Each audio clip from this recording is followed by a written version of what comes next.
반갑습니다. 모모입니다. 잘 지내셨어요?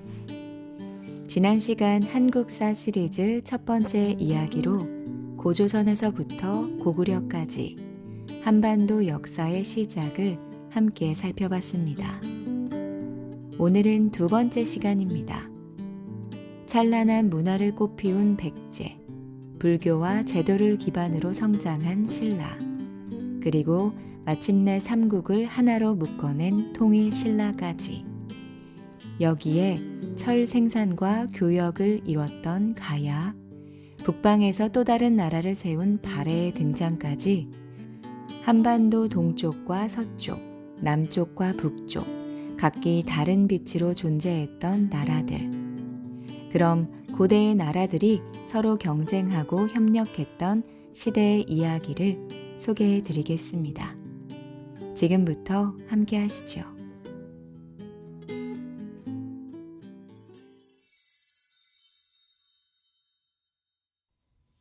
찬란한 문화를 꽃피운 백제. 백제의 건국 설화는 고구려의 시조 주몽에서 출발합니다. 주몽이 졸본 지역에 도착해서 연상의 여인 소선호와 결혼하고 고구려를 건국했지요. 소선호에게는 비류와 온조라는 두 아들이 있었습니다. 한때 두 형제의 앞날은 창창하게만 느껴졌을 겁니다. 어머니 소선호는 고구려 건국의 주역이자 주몽의 든든한 조력자였으니까요. 그런데 어느 날 소선호의 머리 위에 먹구름이 들이옵니다. 주몽이 부여에 있을 때 낳았던 아들 유리가 나타난 거죠. 아빠 주몽이 있는 졸본으로 건너온 유리는 고구려 태자의 자리를 꿰찼습니다. 위기를 느낀 소선호와 온조, 비류 형제는 짐을 싸들고 남쪽으로 내려갔죠. 기원전 18년, 온조는 한강 유역의 위례성에 나라를 세웁니다. 비류는 인천 미추홀에 터를 잡았지만 이곳은 땅도 습하고 물이 짜서 살기가 불편했습니다. 결국 비류의 세력은 온조에게 흡수됩니다. 삼국사기에 따르면 처음에는 나라 이름이 십제였는데 이후 백제로 고쳤다고 합니다. 백제의 눈부신 한성시대. 처음에는 마한 지역의 소국이던 백제는 초기 연맹왕국 단계를 지나 고대 국가를 향해서 열심히 달려갑니다. 3세기 고이왕은 한강 유역을 완전히 장악하며 두각을 드러냈죠. 특히 마한 지역 최강자였던 목지국까지 병합을 하게 됩니다. 이렇게 새롭게 귀족층으로 흡수된 족장 세력을 관리하기 위해서 국가의 체제를 정비하기 시작하는데요. 삼국사기에 따르면 고이왕 집권기에 16관등제, 6좌평제를 설치했다고 합니다. 이때 모든 체제를 완비했다기보다는 여러 가지 체제를 정비하기 시작했다. 이렇게 이해하는 편이 일반적입니다. 예컨대 공무원의 등급을 16등급으로 체계화한 16관등제, 6세기 성왕 때 완성이 됐다고 하고요. 3세기 고이왕은 지배체제 정비를 시작해서 고대 국가의 기틀을 마련한 왕이라고 할 수 있습니다. 백제의 전성기를 이끈 왕으로 유명한 근초고왕. 근초고왕은 346년에 즉위를 했습니다. 삼국사기에 따르면 근초고왕의 체격과 외모가 남달리 뛰어났고 식견도 풍부했다고 합니다. 한반도의 중앙을 관통하는 한강, 이 유리한 지역을 처음부터 선점한 백제는 삼국 중 가장 먼저 전성기를 맞이합니다. 근초고 왕은 사방으로 대외 진출을 활발히 합니다. 마한 지역을 전부 병합했을 뿐 아니라 북쪽으로도 진출을 했으니까요. 근초고 왕은 369년, 371년에 연달아 고구려를 물리친 뒤 결국 평양성에서 고국ong 왕을 전사시킵니다. 372년에 근초고 왕은 동진에게서 진동장군 낭랑태수로 책봉을 받습니다. 국제적으로 존재감을 드러낸 거죠. 근초고 왕 이후로도 백제는 중국 남조의 왕조들과 계속해서 교류를 했습니다. 그런데 위쪽의 육로로 넘어가 북조와 교류를 하자니 고구려가 떡하니 막고 있어요. 그래서 서해를 통해서 남조 국가들과 활발히 교류를 하게 됩니다. 중국 대륙의 남조 국가들도 백제를 중개지로 삼아 한반도나 외와 교류할 수 있었죠.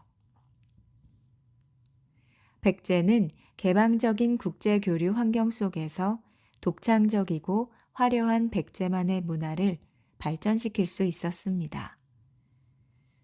백제 역사상 최대 영토를 확립하고 지배체제를 정비한 근초고 왕은 박사 고흥에게 역사서 서기를 편찬하게 해서 왕실의 위엄을 드높였습니다. 4세기 후반에는 백제가 외로 칠지도를 보냈습니다. 칠지도는 총 7개의 가지가 달린 철검으로 백제와 외의 긴밀한 관계를 보여주는 유물입니다. 고대 국가의 필수 요소 중 하나인 불교의 수용, 백제에서는 언제 이루어졌을까요? 백제는 384년 침류왕 때 불교를 공식으로 수용합니다. 백제는 근초고왕 이후에도 동진과 계속 교류를 하고 있었습니다. 어느 날 한 외국인 승려가 동진에 파견됐던 사신을 따라서 백제에 들어오게 됩니다. 침류왕은 그 외국인 승려를 궁궐에 머물게 했는데 그가 바로 인도 출신 승려 마라 난타입니다. 비행기도 없던 시절에 인도에서 중국으로 또 백제로 머나먼 길을 건너온 마라 난타는 부지런히 세상에 불교를 전파하고 다니던 사람이었죠. 점점 내리막길로 달리는 백제의 운명. 4세기 후반 고구려 광개토대왕의 등장으로 아쉽지만 백제의 전성기가 벌써 저물기 시작합니다. 백제 아신왕은 고구려의 압박에 맞서 직접 전쟁터에 나가서 싸우기도 했지만 상대는 너무 강했습니다. 396년에 고구려 광개토대왕은 백제의 수도 한성을 포위하며 백제를 압박했습니다. 427년에 고구려 장수왕은 남쪽을 노려보며 도읍을 국내성에서 평양으로 옮깁니다. 평양으로 천도한 고구려는 최대의 전성기를 누렸고 남쪽의 백제와 신라는 식은땀을 흘리며 손을 잡아야 했죠. 433년 백제 비유왕은 신라 눌지왕과 나제 동맹을 맺었습니다. 하지만 백제에 불어닥친 위기의 바람은 그칠 줄을 몰랐죠. 백제 계로왕은 472년 중원 대륙의 강자인 북위에게 편지를 보냈습니다. 같이 고구려를 침략하자고 설득해 보려고요. 하지만 북위 입장에서는 받아들이기 힘든 요구였습니다. 나날이 덩치가 커지는 맹수 같은 고구려를 섣불리 건드릴 수는 없었으니까요. 이렇게 계로왕의 외교는 실패로 돌아갔는데 이 일이 오히려 고구려 장수왕을 자극하고 말았습니다. 결국 475년 백제의 수도 한성이 고구려에게 함락됩니다. 계로왕은 성을 빠져나와 탈출하다가 죽임을 당했죠. 수도를 빼앗기고 국왕은 참수당했으나 백제는 절체절명의 위기에서 포기를 하지 않았습니다. 하지만 약 500년 동안 찬란한 문화를 이어온 한성 백제의 시대는 끝이 나게 됩니다. 위기의 백제, 웅진 시대를 열다. 계로왕의 아들 문주왕은 폐허가 돼버린 한성을 뒤로하고 오늘날 충남 공주 지역까지 내려가게 됩니다. 백제의 두 번째 수도 웅진입니다. 한성을 뺏기고 고구려에 쫓겨 내려왔으니 나라의 분위기는 얼마나 어수선했을까요? 당연히 왕권도 추락하게 됩니다. 백제 귀족은 정권을 자기들 맘대로 좌지우지합니다. 대표적인 귀족 가문이 바로 진씨와 해씨 집안이었죠. 문주왕은 진씨의 견제에 자극을 받아 해구에 의해 피살당합니다. 아버지 계로왕이 참수당하고 최악의 시기에 왕위를 이어받고 웅진으로 부랴부랴 천도까지 했는데 피살을 당하기까지. 이렇게 끔찍한 일들이 문주왕 재위 3년 동안 연속해서 일어납니다. 문주왕의 뒤를 이은 삼근왕은 15살의 어린 나이로 죽게 되고 동성왕이 즉위합니다. 동성왕은 흔들리는 백제를 안정시켜 보려고 노력을 했습니다. 권력을 꽉 쥐고 있는 해씨, 진씨 가문이 아닌 새 귀족들을 등용하기로 했죠. 493년에 신라의 소지왕과 혼인 동맹을 맺습니다. 신라와 더 끈끈한 관계를 맺고 내부 귀족 세력의 소나기에서 좀 벗어나게 되면서 왕권 강화도 꽤 볼 수 있었습니다. 이후 과거 강성했던 백제의 부활을 꿈꾼 왕들이 연이어 나타나게 됩니다. 백제 부흥의 아이콘 무령왕과 성왕입니다. 삼국사기에 따르면 무령왕은 팔척 장신의 그림 같은 눈매를 가졌고 성품이 너그러워 민심이 그를 따랐다고 하죠. 당시 웅진에서 백제인의 삶은 무척 피폐했습니다. 자연재해와 전염병까지 창궐해서 모두 굶어 죽어갔지요. 무령왕은 가여운 백성을 위해서 창고를 풀어주며 적극적으로 진유를 했습니다. 그리고 고구려와 말갈의 침입도 열심히 물리쳤죠. 또한 국제 교류와 외교도 소홀히 하지 않았습니다. 고대의 무령왕이 잠든 무령왕릉이 당대 활발했던 문화 교류를 증명해 줍니다. 예컨대 무령왕릉의 무덤 양식은 남조의 영향을 받은 벽돌 무덤이었고 관은 일본산 금송으로 제작되었으니까요. 무령왕릉에서 출토된 4,600점의 유물은 고대 백제 문화의 우수함을 보여줍니다. 만국의 쓸쓸함이 가득한 사비 시대. 백제의 두 번째 수도 웅진은 고구려에 떠밀려 옮겨간 곳이었지만 백제의 마지막 수도 사비는 달랐습니다. 538년에 성왕은 백제의 중흥을 꿈꾸며 사비 천도를 강행했죠. 이번에는 철저한 계획하에 이뤄진 천도였습니다. 오늘날의 부여 지역이 백제의 마지막 수도로 사비는 서해로 연결되는 백마강이 있어 교류하기가 편리했습니다. 남쪽으로는 넓은 평야가 있어 백성들이 살기에도 좋았죠. 성왕은 한때 국호를 남부여로 변경하기도 합니다. 백제의 시조인 온조의 뿌리가 부여 출신 주몽에게 있다는 것을, 백제 왕실은 북방의 강자였던 부여를 계승했음을 선포하는 것이죠. 강성한 백제의 부활을 꿈꾸며 성왕은 정치나 행정제도도 대부분 개편합니다. 신도시를 건설하고 국호까지 바꾸던 성왕의 마음은 얼마나 간절했을까요? 그 마음이 하늘에 닿았는지 성왕 때 백제는 한강 유역을 비록 잠시뿐이었지만 재탈환까지 했습니다. 551년 백제는 신라와 함께 고구려를 대대적으로 공격해서 결국 한강을 차지했습니다.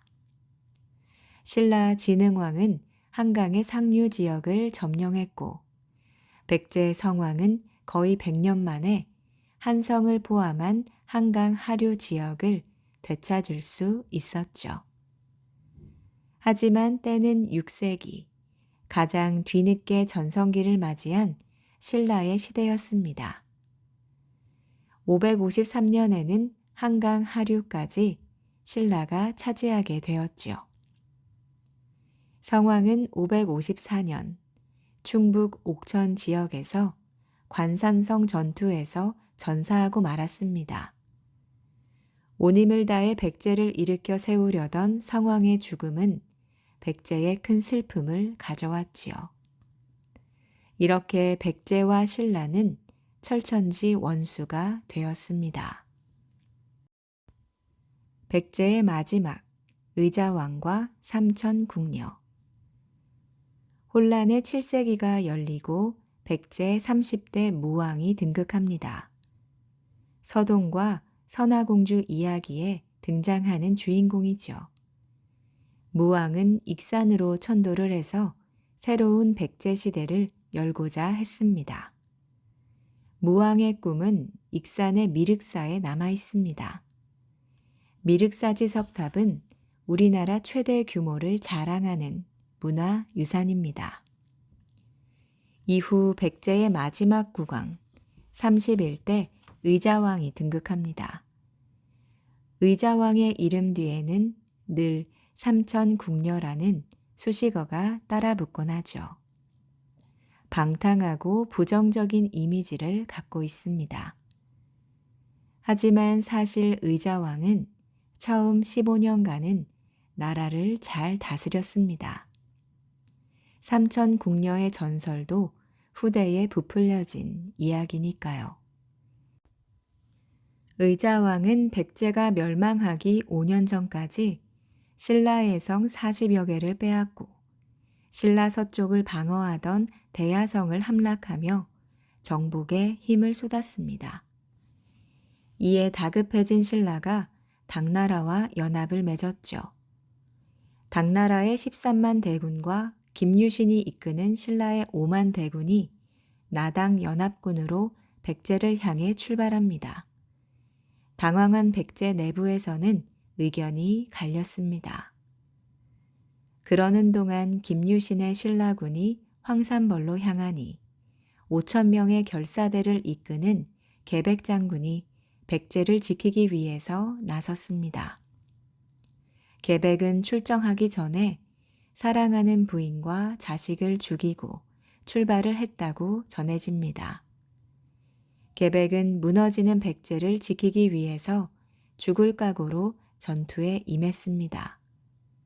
그 기세가 얼마나 강했던지 백제군은 너무나 열세한 병력임에도 불구하고 초반에 4번을 승리하고 오히려 신라군의 사기를 떨어뜨렸습니다.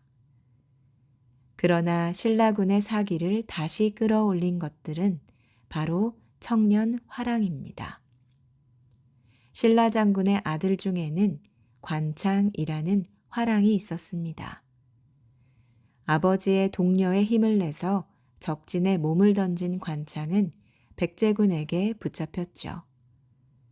계백은 비록 적군이었지만 어린 소년의 용맹함에 탐복해서 관창을 차마 죽이지 못하고 돌려보냈습니다. 그러자 관창은 마치 목숨이 두 개인 사람처럼 또다시 적진에 뛰어들었죠. 또다시 잡혔을 땐 더 이상의 관용은 없었습니다. 관창에 머리를 베어 말 안장에 달아 돌려보냈습니다. 그러자 조국을 지키겠다며 물불 안 가리는 화랑들의 기계에 불이 붙게 됩니다. 각성한 신라군이 총 공격을 퍼붓자 결국 백제는 수적 열세를 극복할 수 없었고 계백은 전쟁터에서 장렬하게 전사했습니다. 660년 사비성이 함락되면서 백제는 역사의 뒤안길로 사라졌습니다. 검소하면서도 화려한 백제 문화의 정수. 웅진과 사비는 백제 고난의 시기와 망국의 슬픔을 담은 도시입니다. 그러나 한편으로 웅진과 사비에서 발견된 문화유산은 오늘날 우리를 고대 백제와 연결을 해주죠. 1993년 부여 능산리에서 금동 대향로가 발굴됩니다. 백제 금동 대향로에 새겨진 예술호는 눈을 뗄 수 없을 정도로 아름답고 섬세합니다. 거미불루 화이불치, 검소하되 누추하지 않고 화려하되 사치스럽지 않다. 삼국사기의 저자 김부식이 백제의 미학을 평가한 문장입니다. 백제는 역사 속으로 사라졌지만 그 아름다운 숨결은 한반도는 물론 일본에도 남게 되었습니다.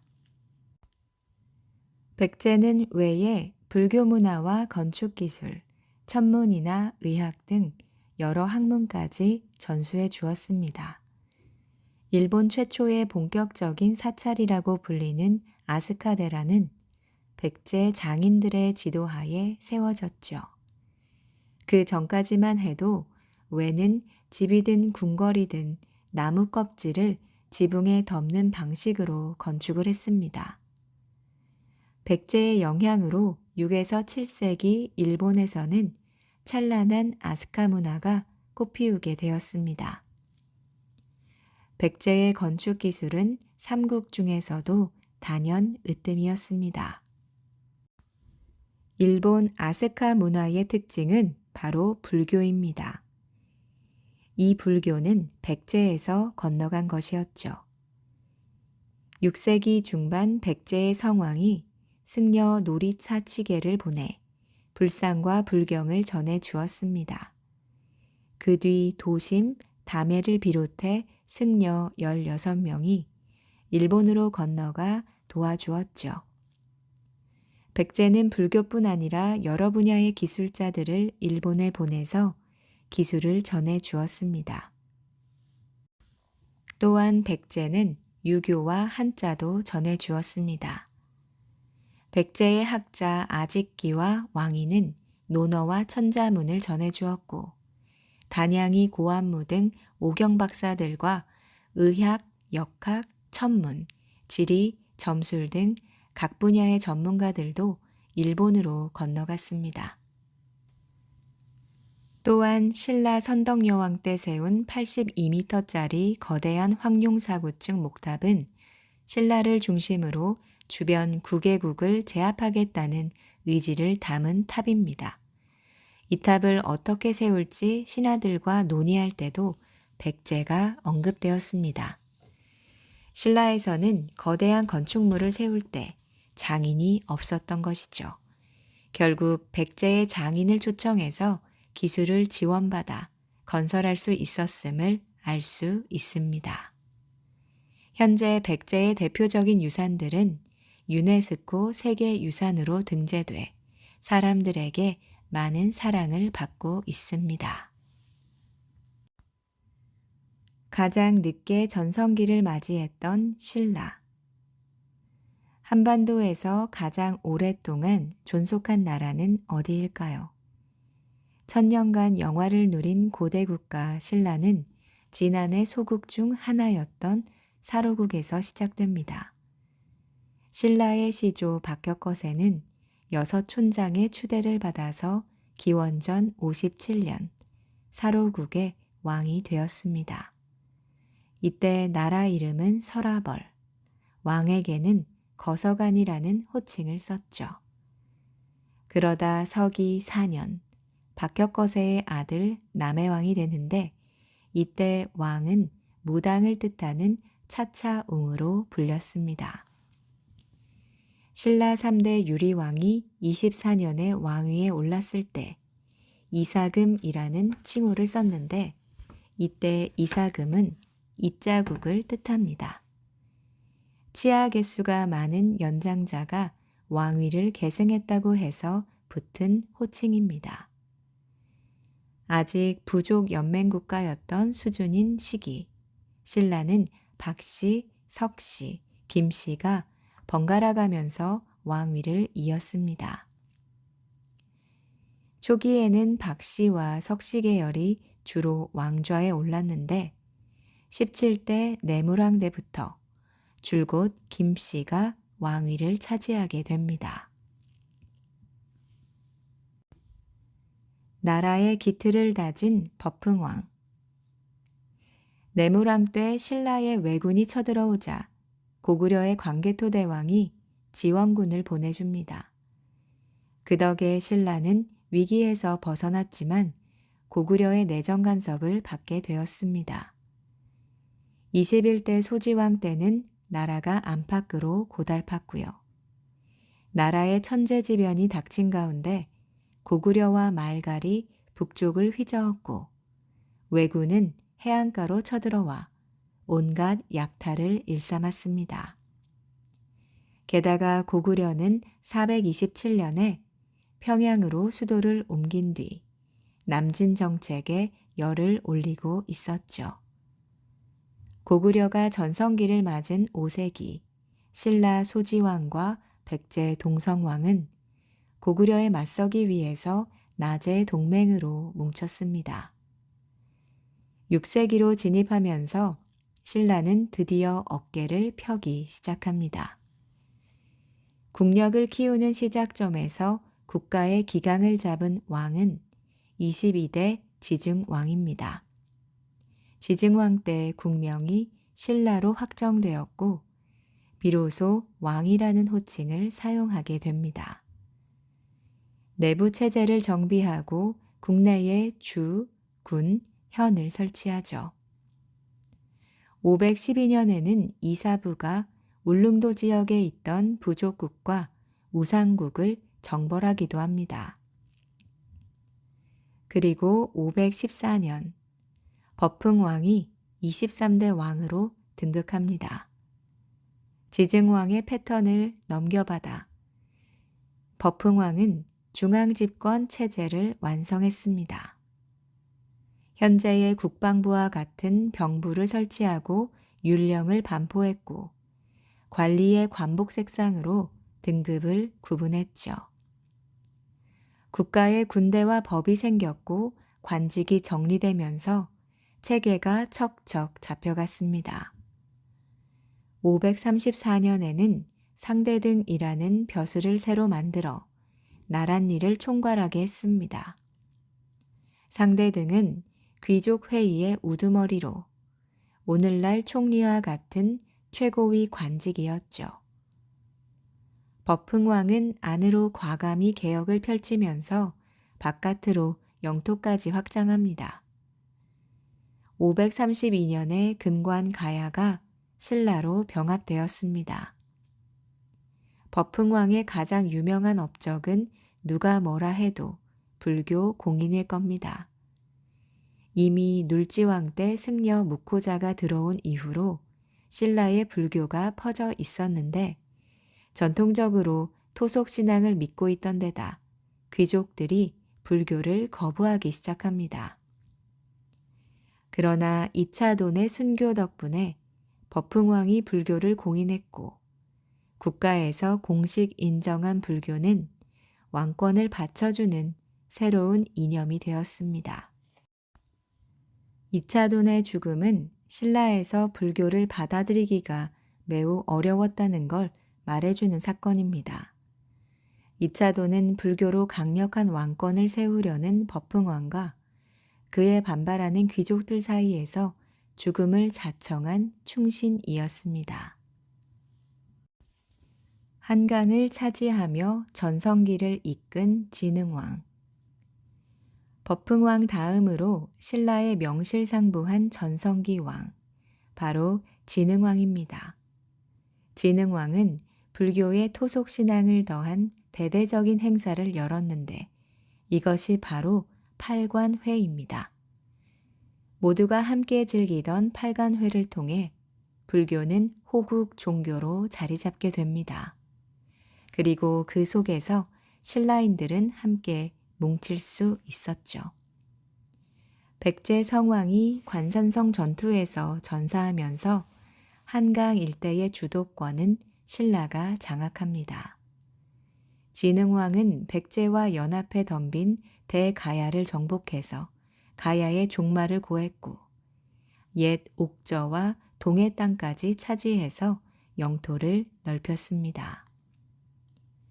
하늘을 뚫어버릴 기세의 진흥왕은 정복지를 돌아보면서 창녕, 북한산, 황초령 등에 진흥왕 순수비를 세웠습니다. 또한 삼국사기에는 진흥왕 때 화랑제도가 시행됐다고 전하고 있습니다. 특히 청년 집단인 화랑도에서 인재가 많이 배출돼서 국가의 발전에 이바지를 할 수 있었죠. 그 외에도 거칠부에게 국사를 편찬하게 했고 신라 최대 사찰인 황룡사를 짓기도 했습니다. 진흥왕 이후 632년 진평왕의 딸이 한국 사상 최초의 여왕으로 등극하게 됩니다. 신라 27대 선덕 여왕입니다. 한국사에서 여왕이 출연한 국가는 오직 신라뿐입니다. 신라의 여왕은 총 3명으로 선덕여왕, 진덕여왕, 진성여왕입니다. 여왕과 더불어 골품제는 신라에서만 볼 수 있는 신분 특징입니다. 골품제는 혈통에 따라 골과 품으로 급을 정하는 신라 특유의 신분 제도죠. 신라가 성장하면서 점차 주변 소국을 병합할 때 병합한 소국들의 지배층을 신라의 중앙 귀족으로 편입을 시킵니다. 이때 각각의 세력에 따라 등급을 정하면서 골품제가 발전을 했습니다. 골품제의 최고 신분은 성골과 진골, 그 밑에는 6두품부터 1두품까지 6등급으로 나뉘어져 있습니다. 신라에서는 원래 성골만이 왕위에 오를 수 있었는데 더 이상 성골 남성이 없었으므로 화백회의에서 진평왕의 딸 덕만을 여왕으로 추대한 겁니다. 신라하면 떠오르는 대표적인 여왕인 선덕여왕은 첨성대를 세웠습니다. 무려 1500여 년이 지난 현재까지도 보존되고 있죠. 고대 국가에서 하늘을 살피고 날씨를 예측하는 것은 아주 중요한 일입니다. 또한 선덕여왕은 80m에 이르는 황룡사 9층 목탑을 세웠는데 9층인 이유는 주변 9개 외적의 침입을 막기 위해서 그렇게 세웠다고 합니다. 당 태종은 신라가 여인을 왕으로 섬기니 주변국이 업신 여기는 거라며 무시하기도 했지만 선덕여왕은 당나라와의 관계를 돈독히 하려고 노력했습니다. 한반도에서는 시도 때도 없이 전쟁이 터졌고 백제의 공격이 절정에 달하면서 신라는 대야성을 함락당하고 말았습니다. 마음이 급해진 선덕여왕은 고구려에 김춘추를 보내 도움을 청합니다. 고구려 영계소문은 중령 서북 땅을 다시 내놓으면 도와주겠다고 했죠. 김춘추는 거절할 수밖에 없었습니다. 감금이 됐던 김춘추는 간신히 탈출해서 신라로 돌아왔습니다. 혼란 속에서 신라의 명장 김유신은 전쟁터를 휘젓고 다니며 활약을 했죠. 647년 상대등이었던 비담이 선덕여왕의 뒤통수를 치며 반란을 일으켰을 때 김유신이 반란 진압에 큰 공을 세웠습니다. 그 와중에 선덕여왕이 죽고 사촌 동생 28대 진덕여왕이 새로 등극하게 됩니다. 백제와 고구려의 실세 없는 공격에 어지러웠던 신라는 어떻게든 살 길을 찾아냅니다. 결국 648년 신라는 당나라와의 연합을 맺게 되었죠. 나당 연합이 결성된 겁니다. 나당 연합군은 660년에 백제를 멸망시켰는데 이때의 공으로 김춘추가 왕위에 오릅니다. 그가 바로 태종 무열왕입니다. 그동안 신라에서는 오직 성골만이 왕위를 이을 수 있었는데 태종 무열왕은 최초의 진골 출신 왕이었습니다. 무열왕의 아들인 문무왕이 즉위한 뒤 나당 연합군은 고구려를 멸망시킵니다. 하지만 삼국을 통일한 신라에는 아직 중대한 숙제가 남아 있었습니다. 애초에 당나라는 고구려 정벌로 만족할 생각이 없었습니다. 이미 백제와 신라 땅에 도독부를 설치해서 당나라 정복지 취급을 하고 있었죠. 이제 멸망한 고구려 땅에 안동 도호부가 설치되자 나당 연합은 산산조각이 났고 신라와 당나라의 전쟁이 터지기 시작했습니다. 이때 고구려 유민들은 굴복하지 않고 고구려 부흥 운동을 벌였지만 끝내 실패하게 됩니다. 7년간의 전쟁 끝에 결국 신라는 당나라 군대를 몰아내고 삼국을 통일하게 됩니다. 신라의 삼국 통일 과정은 당나라의 지원을 받아 이루어졌고 고구려의 광대한 영토 중 대동강 이남 지역만을 통합하는데 그쳤다는 점이 아쉽긴 합니다. 하지만 신라의 삼국 통일로 인해서 이전까지 각기 다른 나라로 분열돼 있던 한민족이 하나의 문화적 공동체를 이룰 수 있었다는 점에서 신라의 삼국 통일은 한국사의 중요한 전환점 중 하나로 기억되고 있습니다. 한반도 최초의 통일을 이룬 통일 신라. 문무왕이 삼국을 통일한 뒤 신라는 더 넓은 땅과 많은 백성을 다스리게 되었습니다. 불안정한 통일이라고 평가를 받았지만 신라가 삼국을 통일하면서 영토가 이전보다 2배 이상 넓어지며 더 강력한 국가로 도약할 수 있게 됩니다. 681년에는 신문왕이 아버지의 뒤를 이었습니다. 통일왕국의 출발점에 선 신문왕은 전성기의 기틀을 잘 다졌고 앞으로 약 1세기간 통일신라는 눈부신 번영을 이룩합니다. 신문왕이 나라의 모든 근심 걱정을 잠재우는 신비한 피리를 얻었다는 일면 만파식전 설화도 유명합니다. 이 이야기는 삼국 통일의 업적을 이룬 문무왕으로 거슬러 올라갑니다. 문무왕은 죽어서도 용이 돼서 신라를 지키겠다며 동해 한가운데에 있는 바위섬에 묻혔습니다. 신문왕은 호국의 용이 된 아버지 문무왕을 위해서 가문사를 지어 소중히 모셨죠. 어느 날 용이 되었던 문무왕이 나타나더니 신문왕에게 검은 대나무를 주었다고 합니다. 그 대나무로 피리를 만들어 불면 만 가지 파도와 같은 근심 걱정을 잠재운다고 해서 만파식적이라고 불렀다고 합니다. 만파식적 설화를 통해서 당대 신라 사람들이 태평성대를 바라던 마음을 엿볼 수 있습니다.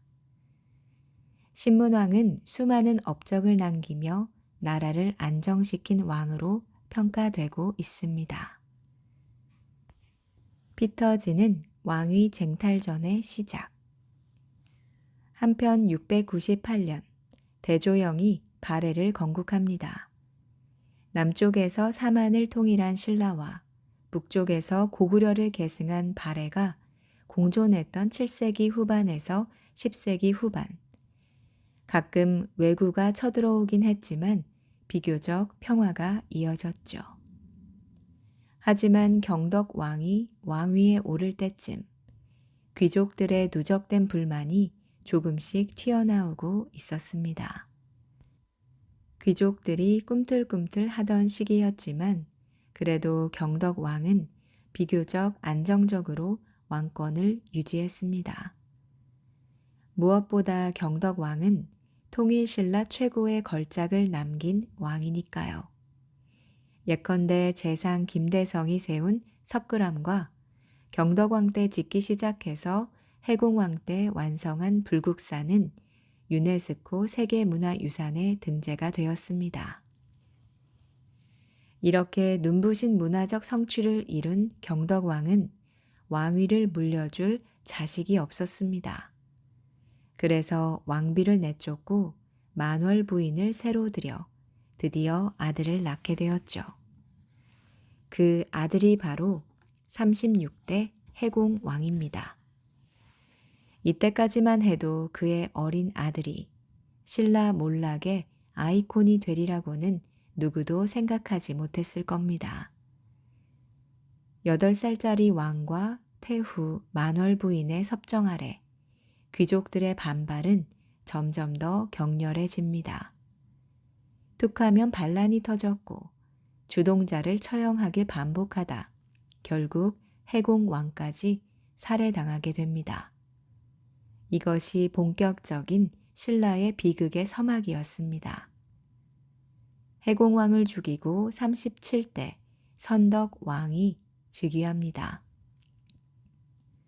태종 무열왕부터 해공왕까지 126년 동안 모두 무열왕 계열이 쭉 왕위를 이었습니다.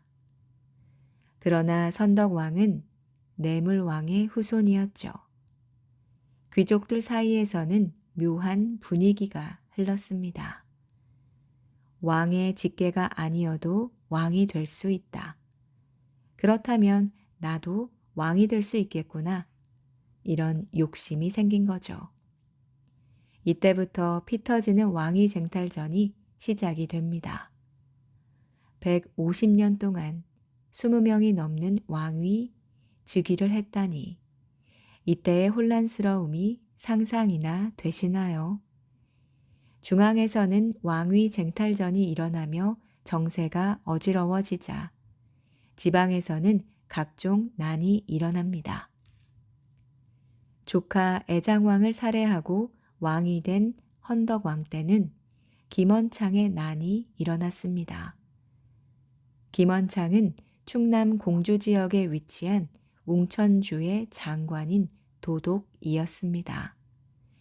그동안 별별 반란이 많았지만 김원창의 난이 눈에 띄는 이유는 스케일이 남달랐기 때문입니다.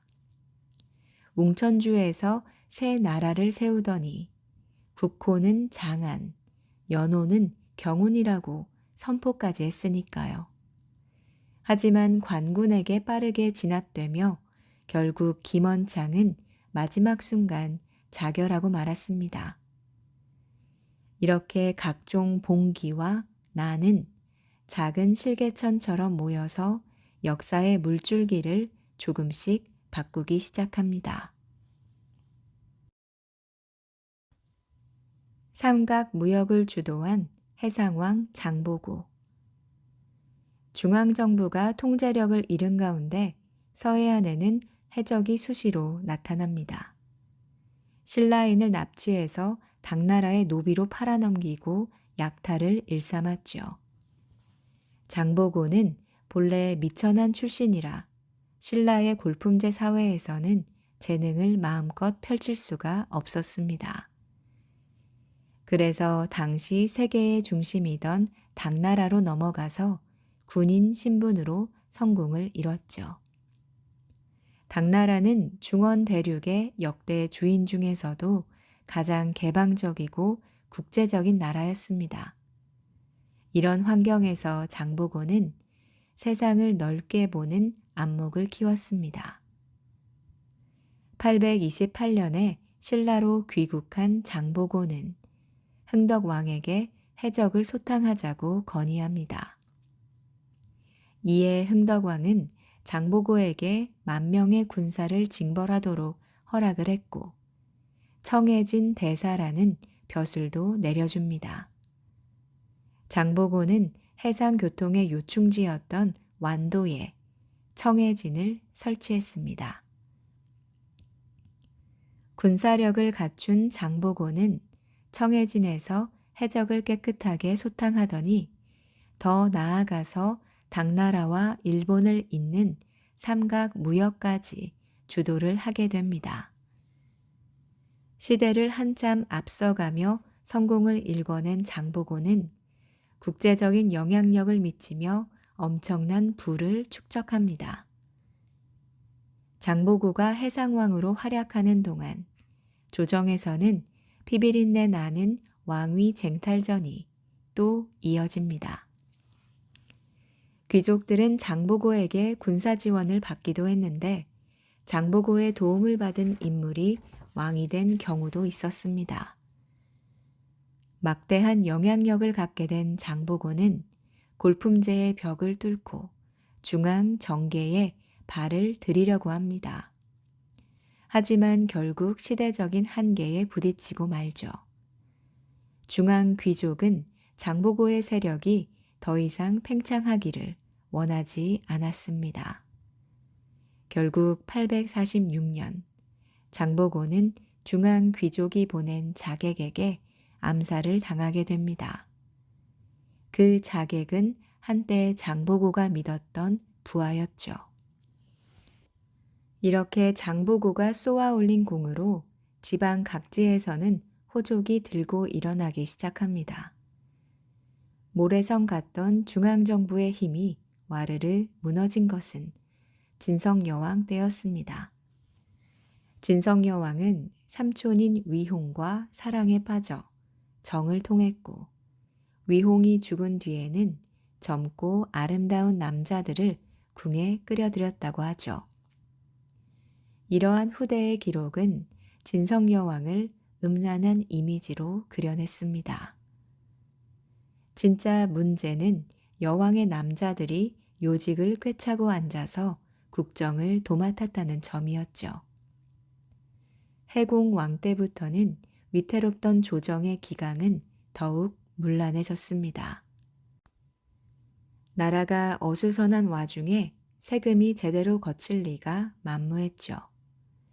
나라의 창고가 텅텅 비자 귀족들은 가난한 농민들을 쥐어짰고 온 나라에 도적이 들끓었습니다.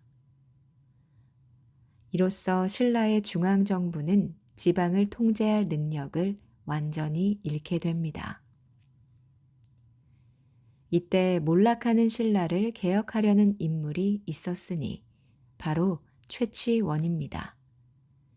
육두품 집안 출신인 최취원은 어릴 때부터 글을 빨리 익히며 학문의 두각을 드러냈습니다.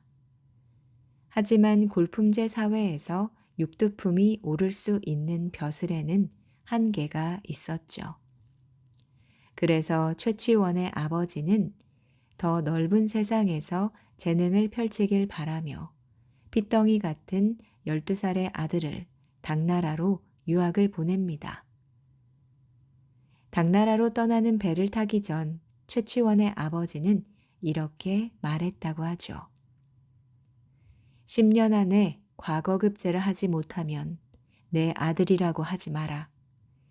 나도 아들이 있었다고 말하지 않겠다. 최치원은 아버지의 기대에 부응하기 위해서 뾰족한 가시로 살을 찔러가며 독하게 공부를 했습니다. 마침내 6년 만에 빈공과에서 장원 급제해 벼슬까지 얻게 되었죠. 자신의 힘으로 출세한 최치원은 황소의 난 때 토황소 경문을 써서 명성을 떨치기도 합니다. 이 글에 얽힌 설화로 난을 일으킨 당사자인 황소가 읽다가 너무 놀라서 침상에서 굴러 떨어졌다는 것으로 유명하죠. 그러다 그는 884년에 조국으로 돌아와서 894년에 시무 10여 조를 올렸습니다. 시무 10여 조란 신라가 당장 시행해야 할 조항들이 적혀 있었죠. 진성여왕은 기뻐하며 육두품에게 줄 수 있는 최고의 관등, 아찬을 내립니다. 하지만 최치원의 꿈은 결국 중앙 귀족들의 거센 반발에 부딪힙니다. 시기 질투를 받던 최치원은 스스로 관직을 내려놓고 산과 바닷가를 돌며 시를 쓰다가 어느 날 홀연히 사라집니다. 이렇게 신라는 나라를 뜯어고칠 기회를 영영 놓쳤습니다.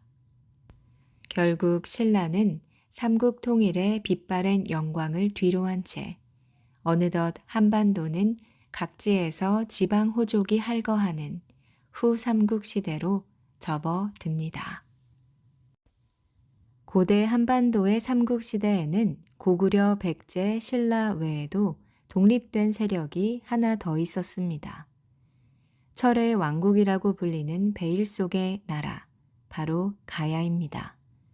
가야는 10여 개의 소국으로 구성된 연맹 왕국인데 삼국과 달리 중앙 집권적 고대 국가 단계까지 발전하지 못한 채 사라졌습니다. 하지만 오랜 기간 삼국과 어깨를 나란히 하며 외국과도 활발히 교류했고 가야만의 독창적인 문화도 창조했습니다. 가야의 건국설화. 한반도 남부 변안 지역에는 구지봉이라는 작은 봉우리가 있습니다. 어느 날 구지봉에서 이상한 소리가 들렸죠. 9개 마을의 우두머리가 구지봉으로 모였더니 하늘에서 목소리가 들렸고 노래를 부르며 춤을 추면 왕을 만날 것이라고 말했습니다. 거부가 머리를 내어라. 내놓지 않으면 구워서 먹으리. 이 노래가 가야 건국설화에 등장하는 구지가입니다. 모두가 기뻐하며 노래하고 춤을 추자 하늘에서 금으로 만든 상자가 내려왔습니다. 상자 속에 있던 황금알 6개에서 각각 아이가 태어났죠.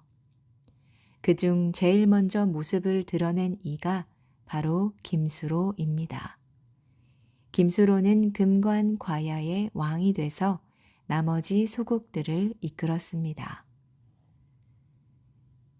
전기 가야연맹을 주도한 것은 근관 가야, 후기 가야연맹을 주도한 것은 대가야입니다.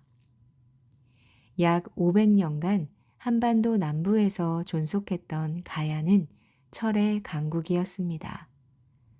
변한 때부터 문명의 바탕을 이루는 귀한 철 자원이 선물처럼 깔려 있었죠.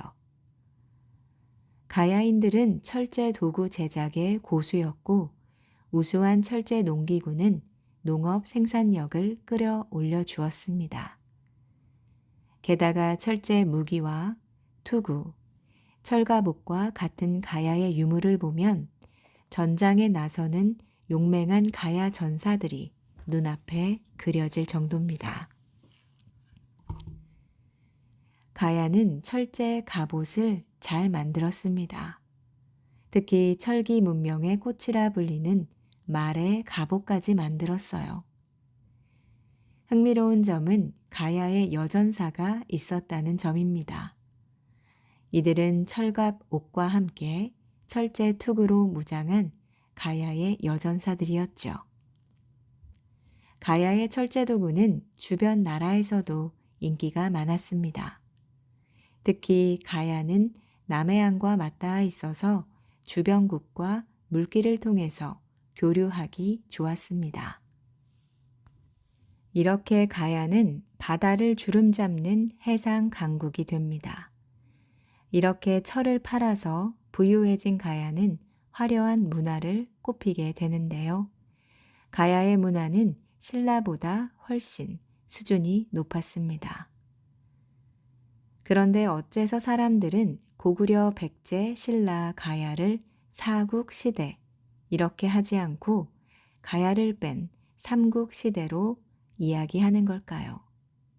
그 이유는 바로 6개의 가야가 하나로 통일돼서 강력한 나라를 이루기도 전에 신라에게 정복당했기 때문입니다. 가야는 초기에 금관 가야를 중심으로 뭉쳐서 싸웠습니다.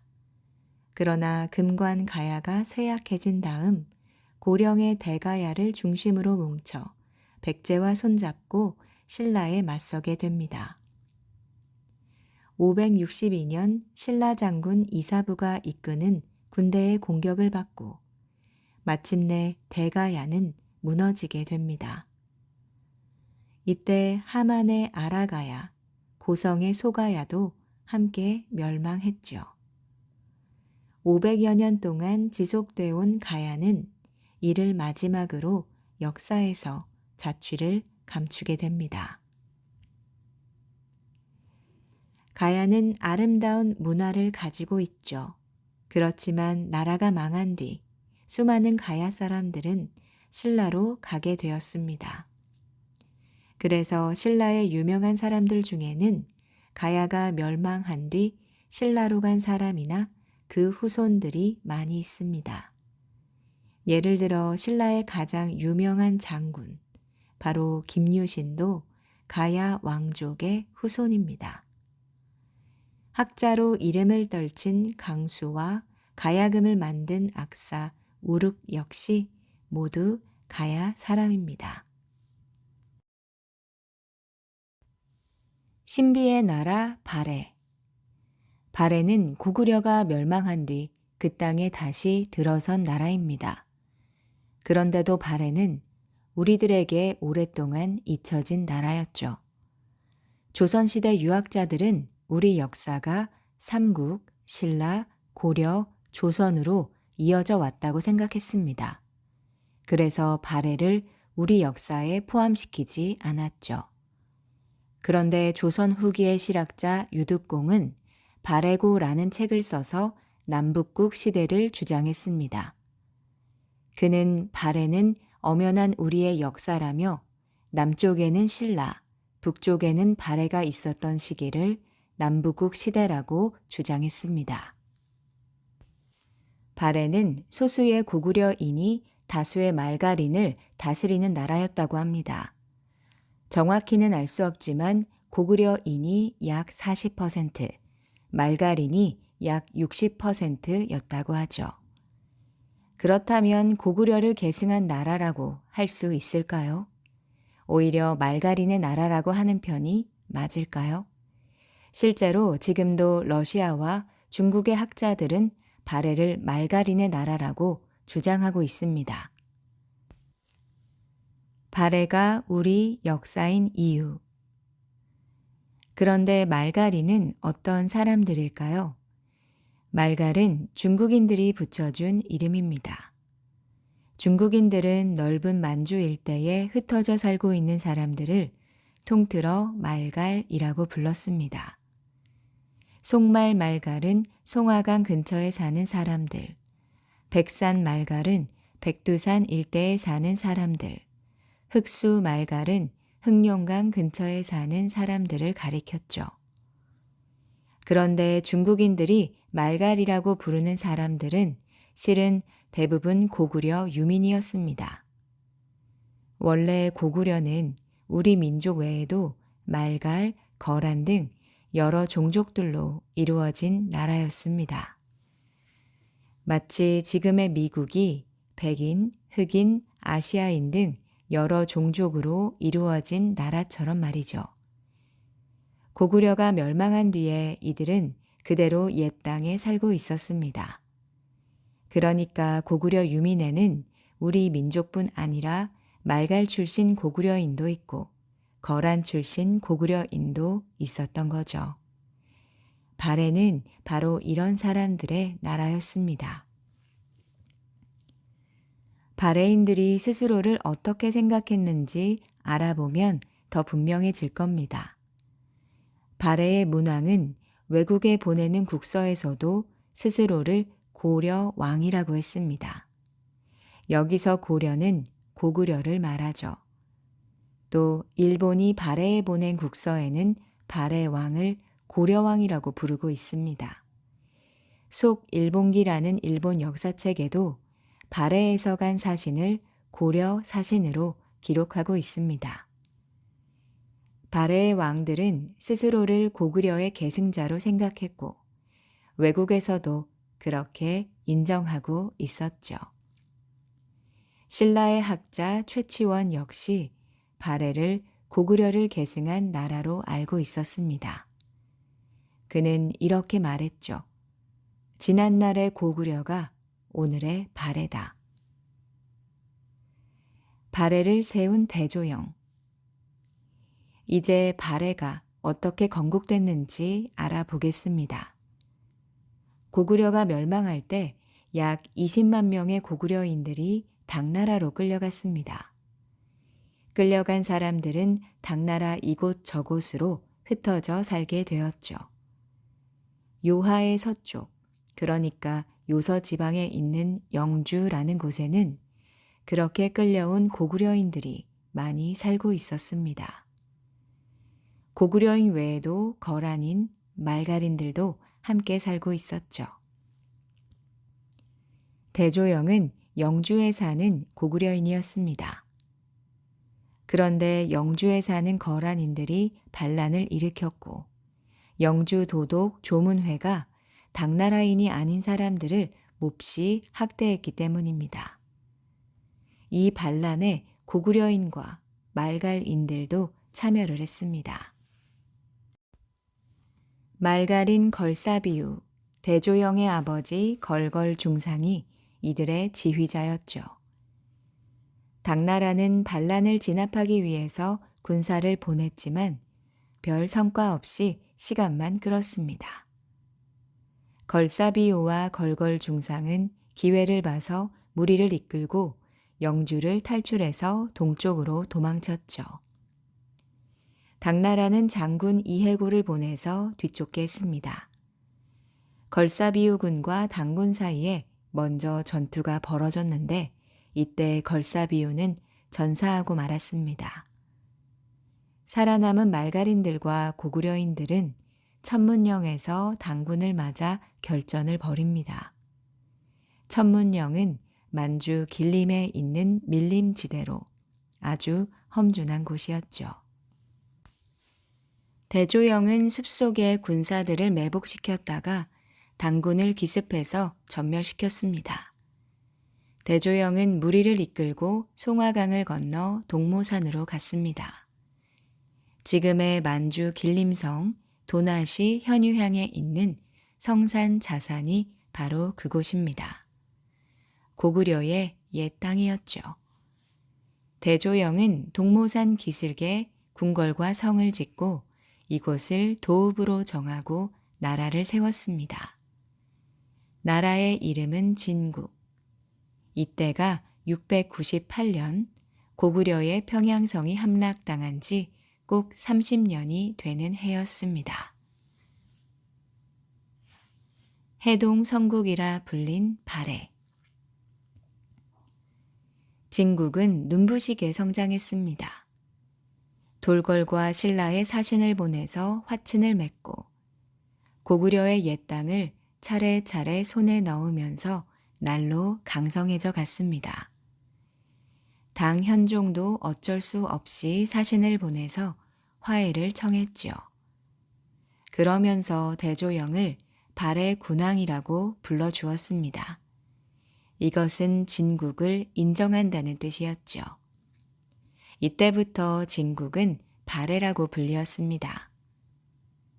대조영이 세상을 떠나고 태자 무예가 왕위에 올라 무왕이 되었습니다. 무왕은 일본과 친하게 지내면서 당과 싸웠죠. 신라는 발해가 처음 건국되었을 때 사이좋게 지내려고 했지만 발해가 급속도로 강해지자 당나라와 손을 잡고 발해를 멀리했습니다. 무왕의 뒤를 이은 문왕은 당과 싸움을 그만두고 친하게 지내면서 나라 안을 다스리는데 힘을 기울였습니다. 수도를 동모산에서 목단강이 흐르는 상경 용천부로 옮겼죠. 지금의 만주, 흑룡강성, 연안현, 동경성입니다. 건국한 지 약 150년 만인 9세기 초, 발해는 전성기를 맞았습니다. 발해는 고구려의 문화와 당나라 문화를 받아들이면서 독특한 문화를 발달시켰습니다. 돌궐을 비롯한 중앙아시아 여러 나라의 문화도 받아들였습니다. 발해의 문화가 활짝 핀 것은 9세기 무렵 선왕 때입니다. 또 발해의 영토는 남으로는 신라와 국경을 맞대고 북으로는 흑룡강, 동으로는 바다, 서로는 거란과 맞닿아 있었죠. 지금의 북한 지역 대부분, 만주, 그리고 러시아의 연해주까지 모두 발해의 영토였습니다. 당나라는 발해를 바다 동쪽에 번영한 나라라고 해서 해동 성국이라고 불렀습니다. 선왕시대의 발해는 사상 최대의 영토를 확보했습니다. 선왕은 확장된 영토를 효율적으로 관리하기 위해서 지방 행정제도를 정비했죠. 발해에는 오경 15부 62주의 행정구역이 만들어졌습니다. 또한 발해는 국제교역을 위해서 발해 5도를 터서 활발한 무역을 전개했습니다. 고구려의 부활을 꿈꾸며 건설했던 발해가 가장 빛나던 시기였죠. 시간이 흘러 10세기 초, 동아시아는 거대한 소용돌이에 휩싸이고 있었습니다. 한반도에서는 혼란의 후삼국 시대가 열리고 있었고 당나라는 멸망을 하게 되었죠. 그리고 새로운 해가 떠오릅니다. 그는 거란 부족을 통일한 야유라 복이었죠. 강력한 기마병으로 무장한 거란은 중원을 향해 입맛을 다시며 폭풍처럼 세력을 키웠습니다. 발해는 요동반도를 사이에 두고 거란과 혈투를 벌였고 결국 926년 야유라 보기의 대대적인 공격에 무너지고 말았습니다. 229년간 존속했던 동북아의 해동성국이 멸망하게 된 것이죠. 한순간에 나라를 잃은 발해 유민들의 운명은 어떻게 됐을까요? 남북국 시대의 한 축을 이루던 발해가 사라진 뒤 국제 정세는 새로운 국면을 맞이하게 되었습니다.